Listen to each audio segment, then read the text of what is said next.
Glória a Deus, é assim mesmo, viu? Culto de oração. Pode ser que no próximo culto a gente possa lhe chamar aqui para estar orando, amém? Vamos para a palavra de Deus. Evangelho de Mateus, capítulo 20. Capítulo 20, versículo 29. Tem sido edificante essa metodologia do qual o pastor Tiago pediu para a gente, de uma certa forma, seguir o mesmo método dele de uma mensagem expositiva, capítulo após capítulo, versículo após versículo. Na minha vida ministerial, é a primeira vez que, de uma certa forma, eu prego assim sistematicamente. E tem sido edificante. Diz assim a palavra de Deus. Mateus 20 e 29. Saindo eles de Jericó, uma grande multidão o acompanhava. E eis que 2 cegos, assentados à beira do caminho, tendo ouvido que Jesus passava, clamaram: Senhor, filho de Davi, tem compaixão de nós. Mas a multidão os repreendia para que calassem. Eles, porém, gritavam cada vez mais: Senhor, filho de Davi, tem misericórdia de nós. Então, parando Jesus, chamou-os e perguntou: Que queres que eu vos faça? Responderam: Senhor, que se nos abram os olhos.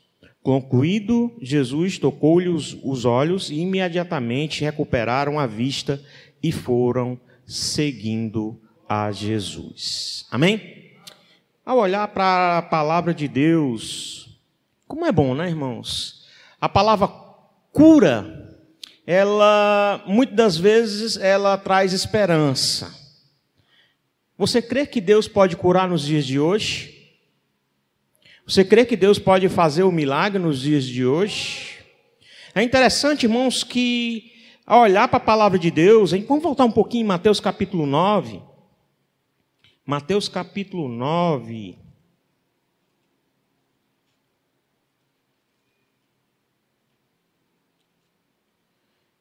Mateus capítulo 9, versículo 17. O que é interessante aqui?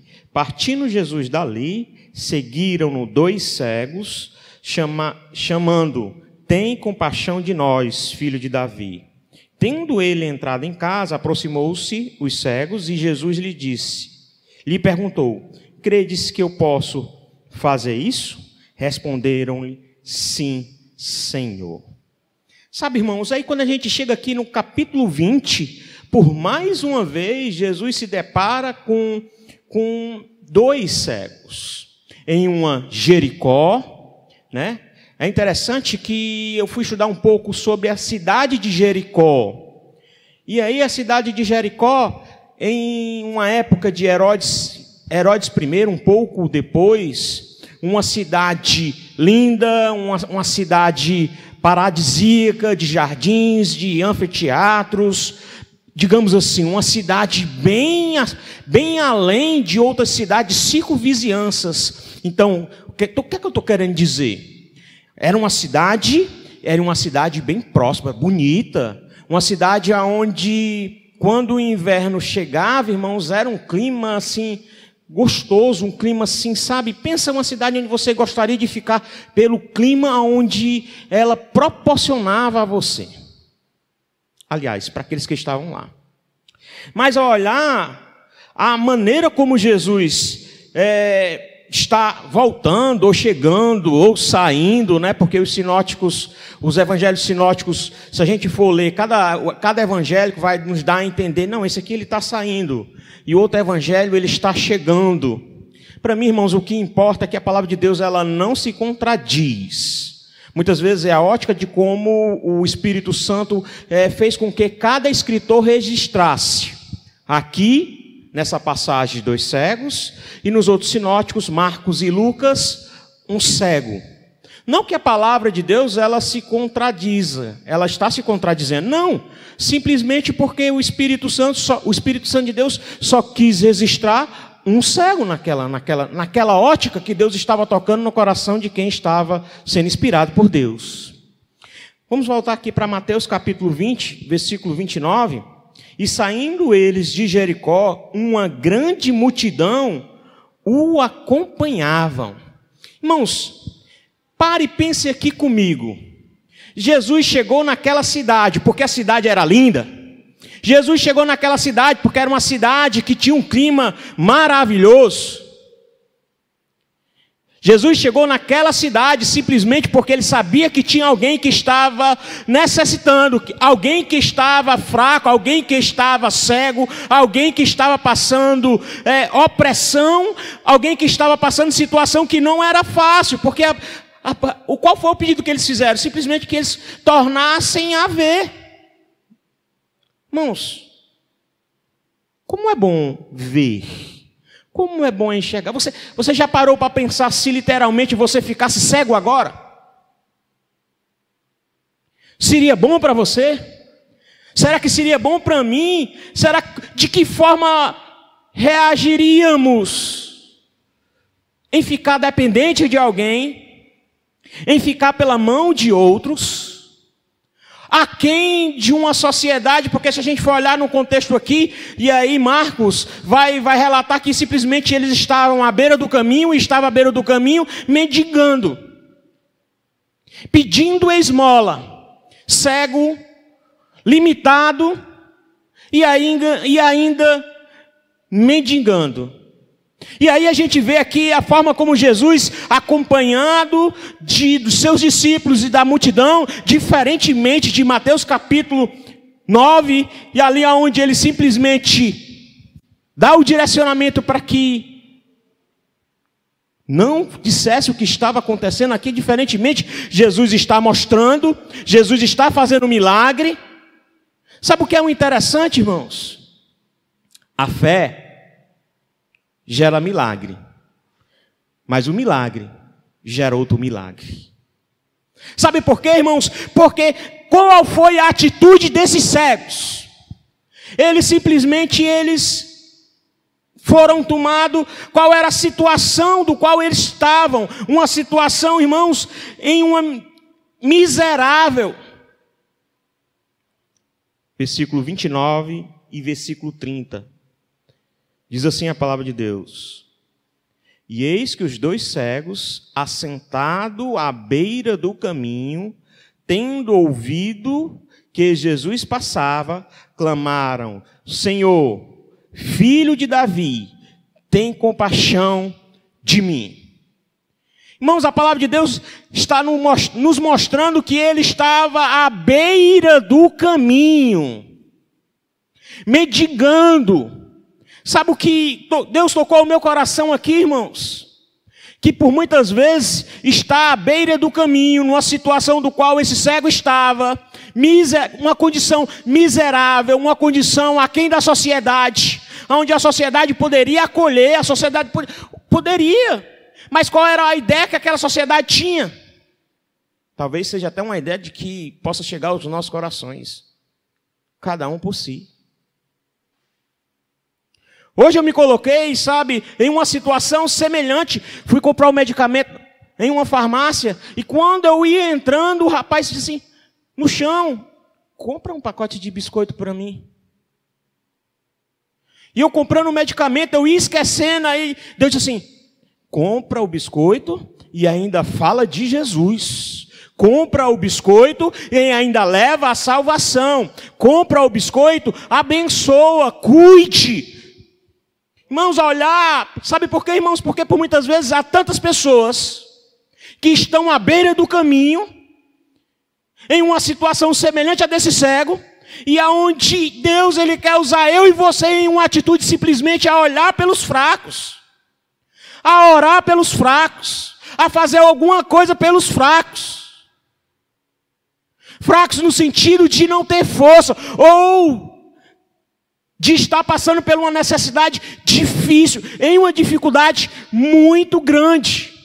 Jesus tomou essa iniciativa de ajudar aquele cego, de abençoar aquele cego, de fazer algo para aquele cego. O milagre gera outro milagre. Esses cegos, eles foram tomados de uma fé em seu coração de tal maneira, porque eles ouviram falar que Jesus passou e curou outros cegos. Eles ouviram falar que Jesus passava e fazia maravilhas. Eles ouviram o rebuliço que estava tendo, as pisadas da multidão se aproximando, e sabe, as pessoas ficando maravilhadas daquilo que Jesus estava fazendo.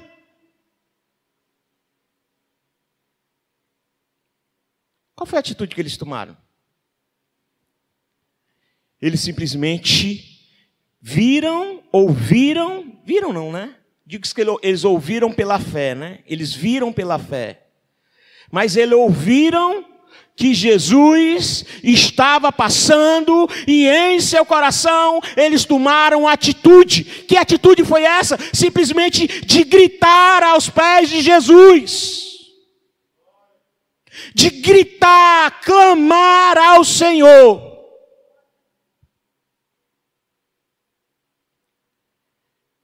É interessante?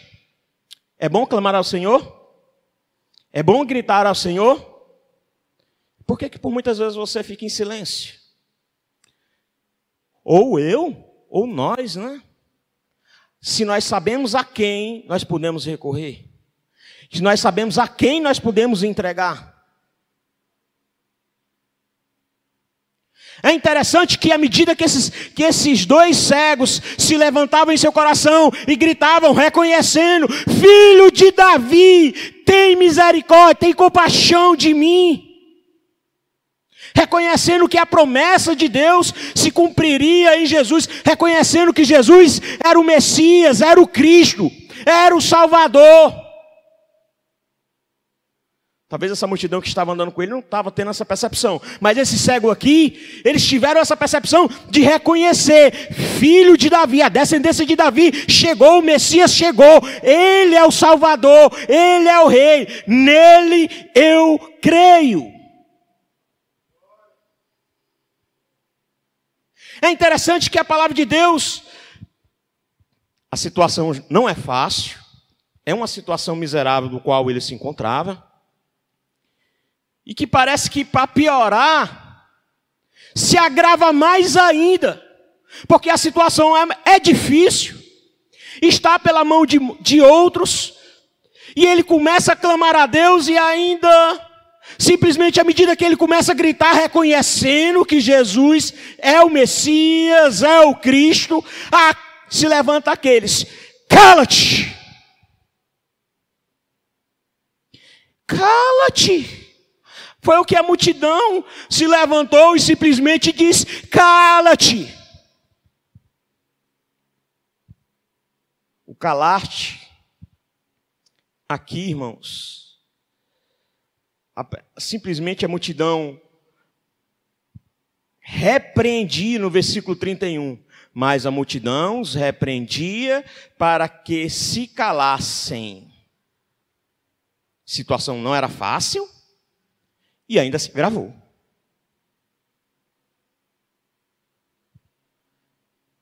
É diferente, é muito diferente da nossa vida, muitas vezes. A gente pensa, aliás, vamos trazer para a nossa vida. Às vezes pensamos que estamos só, sabemos a quem temos que recorrer, e aí começamos a querer ter uma força para poder recorrer a quem nós devemos. E aí quando a gente começa a se levantar para querer tomar um fôlego, há alguém que se levante para simplesmente barrar, ou para te esmorecer, ou para nos esmorecer de chegarmos àquilo que Jesus tem para as nossas vidas. É interessante que quando eu olhei para essa palavra, quem que estava acompanhando Jesus? A multidão, os discípulos. Qual era a intenção de Jesus também para com a multidão? Qual era a intenção também de Jesus para com os discípulos? Jesus não foi para aquela cidade simplesmente porque era uma cidade linda e maravilhosa, de um ambiente maravilhoso. Mas Jesus foi àquela cidade porque os fracos estavam necessitando de ajuda.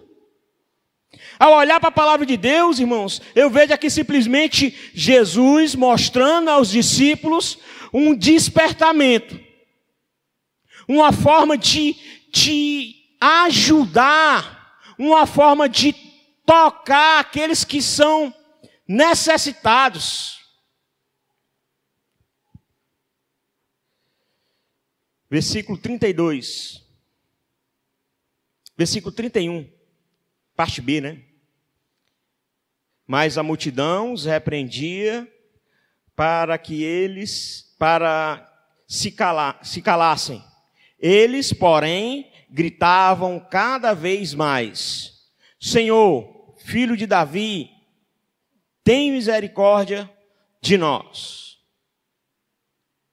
Tudo pode se levantar, ou alguém pode ser usado, ou a circunstância pode vir nas nossas vidas, para simplesmente tirar o grito, às vezes do glória a Deus, às vezes da convicção, às vezes do aleluia, às vezes o grito de clamar a Deus, de simplesmente se colocar aos pés do Senhor Jesus, e aí as coisas vão se levantar para que isso se perda em seu coração, ou se perder em meu coração, ou se perder no coração daquele cego, mas simplesmente, sabe qual foi a atitude que esses cegos tomaram? De uma persistência tremenda, simplesmente eles começaram a gritar mais, eles simplesmente persistiram mais, eles perseveraram mais, eles foram mais para cima. E você? Os problemas aumentam, isso está te aproximando de Cristo ou te afastando de Cristo? A dor aumenta, isso está te afastando de Cristo ou está te aproximando de Cristo? A fé, sabe, essa fé salvadora que esses cegos tinham, é algo tremendo que despertava até nos discípulos e naquela multidão a ser tocado, a cuidar.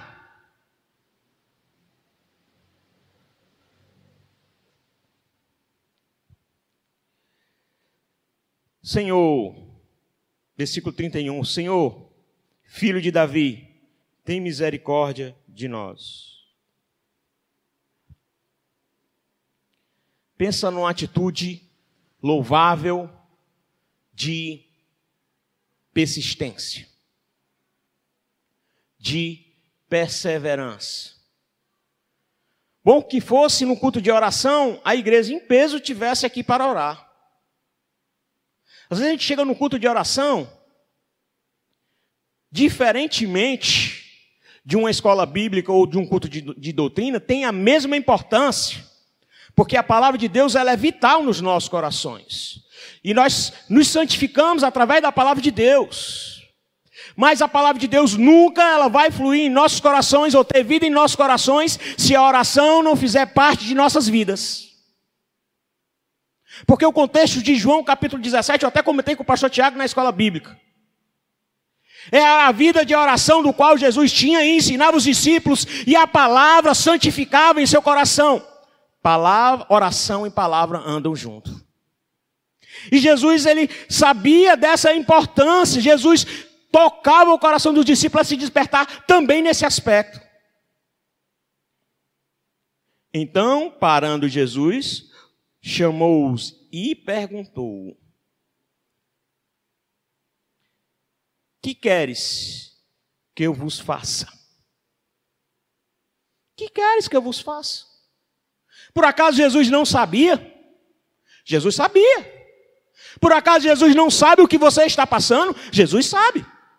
Por acaso Jesus não sabe o que é que eu estou passando? O pastor Tiago sabe também. Agora é interessante a maneira como Jesus chega a esses dois cegos. Que queres que eu te faça? Por que Jesus fez isso? Porque Jesus simplesmente queria ouvir a oração daqueles cegos, a maneira como eles em suas necessidades. Vou ser bem prático. Como é que eu vou saber a necessidade do irmão Rafael se eu não sei qual é a necessidade dele? E aqui Jesus faz de forma coletiva, mostrando, sabe, aos discípulos e à multidão da maneira como tinha que se apresentar a sua necessidade a Deus, e não somente a Deus. Apresente as suas necessidades. Ou então persevere em continuar mostrando as suas necessidades ao Senhor e à igreja. Porque eu vejo aqui a palavra de Deus tocando também no sentido de ver uma igreja atuante de um evangelho simples, puro e verdadeiro. Um evangelho que ama, um evangelho que cuida, um evangelho que leva a paz, leva o mantimento, mas leva a palavra. Leva o mantimento, mas leva a palavra da salvação. Bem propício que o pastor Tiago ministrou no domingo. O evangelho não é só levar o mantimento. O evangelho não é só ali olhar pela necessidade do irmão física. Porque a necessidade dele aqui era de forma física. Ele ser curado, ele queria ver. Mas a maior necessidade que foi completada aqui foi o amor de Jesus Cristo, que foi tocado ao coração dele. Jesus mostrou isso aos discípulos e à multidão. Como Jesus tem despertado e tocar os nossos corações ao ver pelos fracos, aos necessitados, levar o amor de Jesus Cristo, mas levar uma palavra de conforto e de salvação. Levar uma palavra que restaure. Porque, irmãos, isso sabe o que é tão lindo do Senhor? Porque à medida que a gente faz a obra de Deus, Ele faz a obra de Deus em nosso coração. À medida que a gente exerce a nossa fé, recebe o milagre também é um canal de bênção e de transformação na vida de muitos. Ao olhar para a palavra de Deus, a gente vê aqui, irmãos, uma situação de uma maravilhosa bênção que Jesus, ele comunica, versículo 32, 33 e 34. Que queres que eu vos faça? Responderam, Senhor, que se nós abram os olhos. Concluído Jesus, tocou-lhe os olhos e imediatamente recuperaram a vista e foram curados. Lembra de uma situação delicada? De desamparo, de situação difícil? Jesus, ele simplesmente olha para esses dois cegos, ouvindo a oração deles, restaura a visão, faz o milagre. Agora deixa eu te perguntar, irmãos. Qual é o milagre na tua vida e na minha vida que nós temos que simplesmente colocar a nossa fé em ação? Também é bem verdade que nós temos que entender que por muitas vezes, aqui nessa ocasião, Jesus, ele disse o sim. Glória a Deus. Mas nós temos que entender que mesmo que ele diga o não, ainda assim faz parte do milagre de Deus nas nossas vidas. Porque tudo coopera para o bem. Se Jesus disser não, é não. E o não do Senhor não vai fazer que simplesmente pelo menos é isso que a gente, à medida que a gente vai mergulhando na palavra de Deus, o Espírito Santo de Deus vai tocando nos nossos corações, vai fortalecendo dia após dia, vai nos colocando, o não do Senhor não pode, não deve tirar o nosso foco, pode até nos desanimar, porque o próprio Senhor Jesus, ele diz, tem de bom ânimo, tenha coragem, porque o desânimo ele pode chegar. Mas à medida que chega, eu e você, em Jesus, orando ao Senhor, nós vamos perseverar e o milagre vai acontecer nos nossos corações, a transformação, a fé salvadora vai estar de forma forte em nossos corações. Feche os teus olhos.